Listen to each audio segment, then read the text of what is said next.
find before the court as they have only gotten orders to view the documents. There was a back and forth in court between lawyers Harun Dubi and Fred Ngatia, with each man giving reasons why a report after the access to that information may or may not be essential to the petition. Pursuant to the foregoing, by unanimous decision of this court, we make the following orders. The second respondent is hereby ordered to grant access to all original Forms 34A, Forms 34B, and Form 34C to the petitioner's hearing in accordance with prayer number 14 in that application.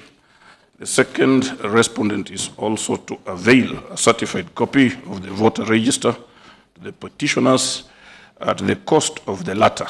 The production and scrutiny be overseen by the registrar of the court, that we be granted leave to file a report of the findings of that scrutiny, and that specific timelines be provided for the production of or access to the material that has been granted. My Lord, as I understand it, so that we do not leave here and then generate other reports, is access being given. In that access, I do not see another report being done, because a report will be now evidence. We would want, number one, to be present when that is going on. As a matter of fact, if Mr. Gatonye could facilitate a recording of what is being done. Not that we impute any improper motives, but we are here to make sure everything is done correctly. It is also inappropriate and improper for Mr. Gatonye's client to limit us to say you can't come with any piece of paper with which we can compare what they have, because we have demonstrated before this court that there are discrepancies between the forms that we are able to access through our agents and those that they produced on the public portal. My Lord, we are now expanding this into a very dangerous monster. My learned friend is not going to come to that hall with other documents to compare, because we now start to see a way that documents could be exchanged.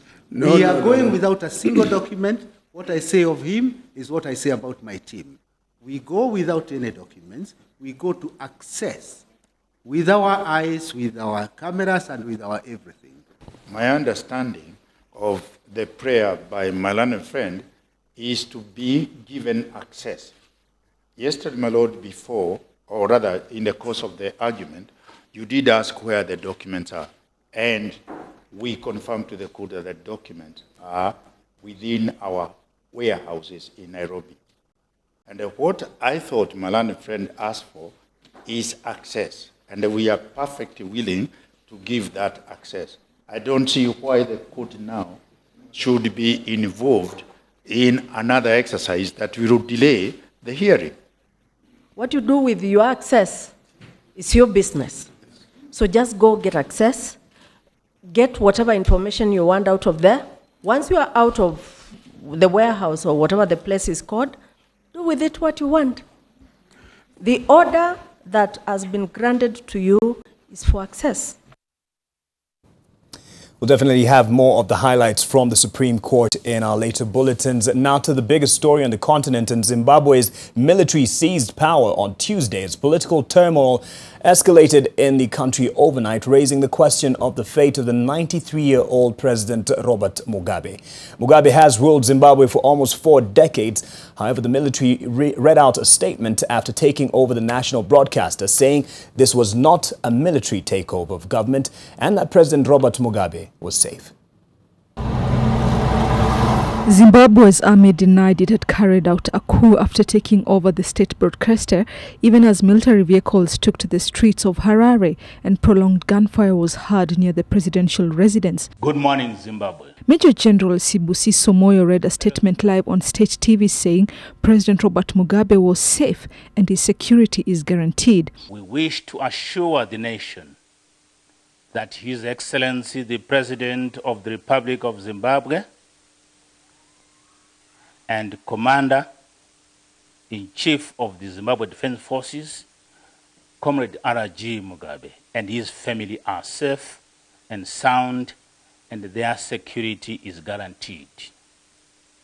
We are only targeting criminals around him who are committing crimes that are causing social and economic suffering in the country in order to bring them to justice. Several cabinet ministers, including local government minister Xavier Kasukuwere and finance minister Ignatius Chombo and Mugabe's nephew Patrick Zuwayo were arrested. There was allegedly a brief gunfight outside Chombo's house. Chombo was a leading member of the so-called G40 faction of the ruling ZANU-PF party. As soon as we have accomplished our mission, we expect that the situation will return to normalcy. To the civil servants, as you are aware, there is a plan by the same individuals to influence the current purging which is taking place in the political sphere to the civil service. We are against that act of injustice, and we intend to protect everyone of you against that. To the judiciary, the measures underway are intended to ensure that, as an independent arm of the state, you are able to exercise your independent authority without fear of being obstructed, as has been the case with this group of individuals. We wish to make it abundantly clear that this is not a military takeover of government. What the Zimbabwe Defense Forces is doing is to pacify a degenerating political, social, and economic situation in our country, which, if not addressed, may result in a violent conflict. The military's action have been seen as a major challenge to Mugabe. Soldiers have sealed access to parliament, government offices and courts in Harare. Access to the president's official residence was also blocked. For members of parliament, your legislative role is of paramount importance for peace and stability in this country. And it is our desire that a dispensation is created that allows you to serve your respective political constituencies according to democratic tenets. To the generality of the people of Zimbabwe, we urge you to remain calm and limit unnecessary movement. However, we encourage those who are employed and those with essential business in the city to continue their normal activities as usual. Our wish is that you enjoy your rights and freedoms, and that we return our country to a dispensation that allows for investment, development, and prosperity that we all fought for and for which many of our citizens paid the supreme sacrifice. Speculation had been mounting that a coup was underway against Mugabe after the head of the armed forces threatened to step in over the sacking of Vice President Emerson Mnangagwa. Zimbabwe's ruling party accused General Constantine Chiwenga of treason over his comments after the reappearance of the military vehicles in Harare. We call upon all the war veterans to play a positive role in ensuring peace, stability, and unity in the country. To members of the Zimbabwe Defense Forces, all leave is cancelled, and you are all to return to your barracks with immediate effect.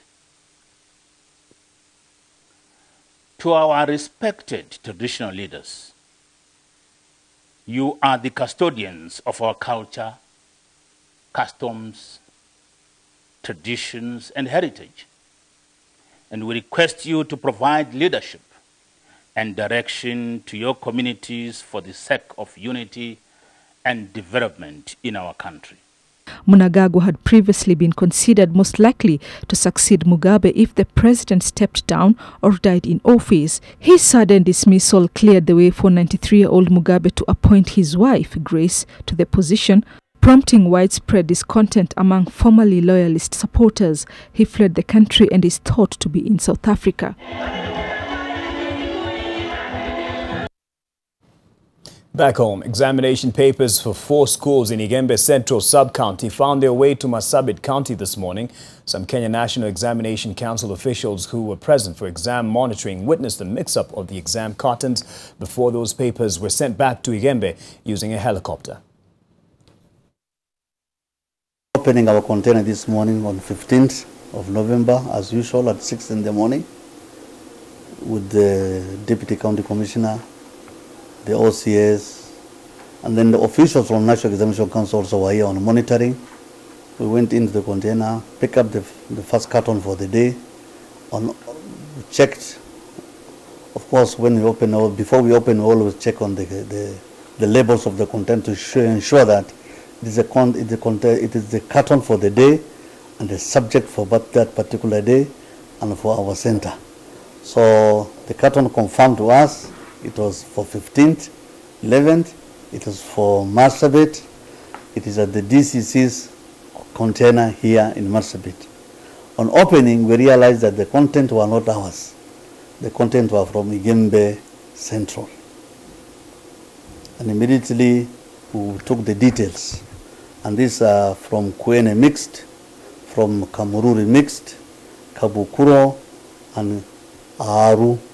These are all from Igembe North, Igembe Central. So we called the National Examination Council with their colleagues who are here, and arrangements were made. Igembe Central were also informed that their papers were here.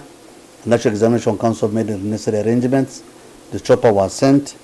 It came, and after almost 1 hour and a half, by around 8:30, it has landed here and picked those papers and has taken to the necessary container in Igembe. It was, if those schools, their contents were here, we were initially worried that probably ours might have gone to Igembe equally. But ours were all intact. It started all in good time. We have no issues at all. Motorists using Mombasa Road today experienced delays after the National Transport and Security Authority (NTSA) set up a roadblock at the Machakos Junction to check compliance of the drivers and passengers with traffic rules. The NTSA officials, led by the Director General Francis Major, stopped all manner of vehicles. Motorists had to park their cars at the roadside for some time to facilitate the checks. Those whose vehicles were found not in compliance had their number plates confiscated. They checked the speed governors on public service vehicles and speed the vehicles are moving at. This comes as Kenya prepares to mark the upcoming World Day for Remembrance of Victims of Road Crashes on Sunday 19th in Karai on Nakuru-Naivasha Highway. They say such roadblocks will be mounted in other regions of the country to sensitize motorists and passengers on road safety. We have a tradition in this country that we wait for enforcement officers to act. But as a responsible citizen, correction of those vices should begin there. If I board a vehicle and find there is no space for me, why should I bother boarding? So we will do our bit, but we cannot be on each and every stretch of these roads. Some prospective development now. The 36 billion shillings Thwake Dam in Kitui County will finally be constructed starting next year after the Ministry of Water signed the contract with the Chinese company China Gezuba to put up one of the largest dams in the country and the region. The construction had been derailed by tender wars at the Ministry of Water, which CS Eugene Wamalwa says have now been resolved. The ministry says this is one of the mega dams to be constructed, and that will improve the country's water storage capacity and distribution. The contract is for 36 billion, but also we had compensation of about 3.5 billion. So total will come to about 41 billion or 42 billion. And as we said, the contract will also take 56 months to complete. And we'll have the component of water supply, component of irrigation, and component of hydropower. About 20 megawatts will be generated from this. Apart from water harvesting, as I said, we are targeting the irrigation potential in this country. we have an irrigation potential of 3.3 million acres as a country. We have only developed about 500,000. But by January, as we said, when we open up over 400,000 acres in Galana, we will be able, within this coming year, to hit the target of over 1 million acres under irrigation in our country. On the same crucial resource, elsewhere, Kisumu will be the first city to become water sufficient after the completion of the Kisumu Water Supply Project. This is according to the Water and Irrigation Cabinet Secretary Eugene Wamalwa, who briefed the President on plans to make Nairobi, Mombasa, Kisumu and Nakuru water sufficient. The government says that Nairobi receives a daily water supply of 520 million litres of water against a demand of 750. This 31% deficit in supply will seek to be resolved through various projects. These include the Northern Water Tunnel from Murang'a, which is to supply an extra 140 million litres. At least an extra 100 million litres will be supplied through the construction and completion of Karimeni 2 and Ruiru 2 dams. Nairobi County government on its part says it will sink at least one borehole in each of the 17 wards in the county. Governor Mike Sonko says that the county will request the national government to subsidize water for low-income earners in the county through the Equalization Fund. The Chief Executive Officer of the Institute of Pension Management, Anthony Odhiambo, is calling for enrollment in pension schemes to be enhanced through innovative products to secure the futures of formal and informal workers in the country. Odhiambo says the pension sector is worth over 1 trillion shillings with an average annual growth rate of 15.6%. He was speaking at the inaugural pension awards in the country.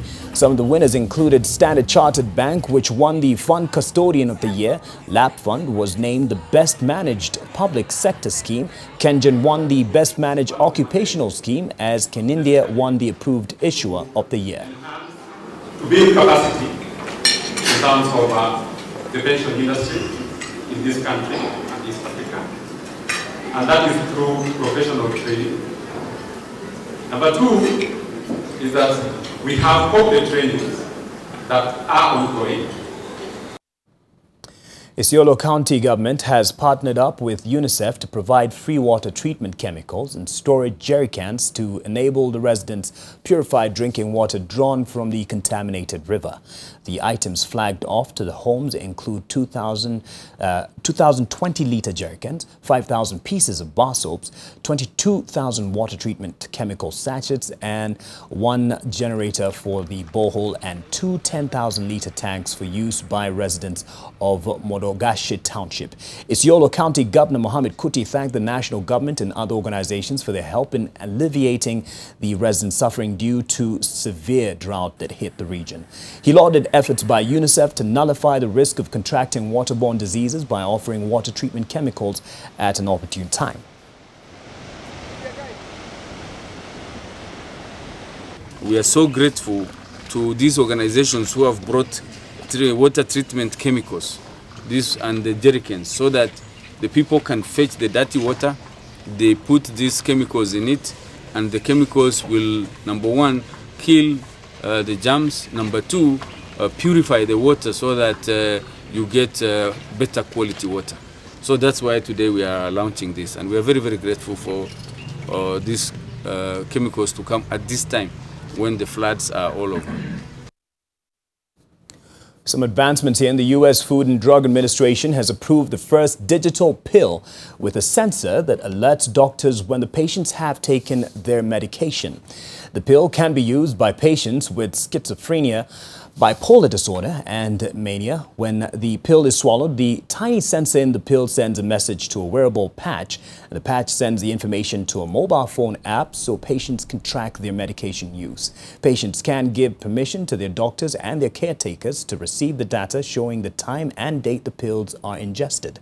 The FDA said that being able to track ingestion of medicines prescribed for mental illness may be useful for patients, although the ability of the digital pill to improve patient compliance had not been proved. In the longer term, such digital pills could also be used to manage patients with other complicated medicine routines, such as those suffering from diabetes or heart conditions.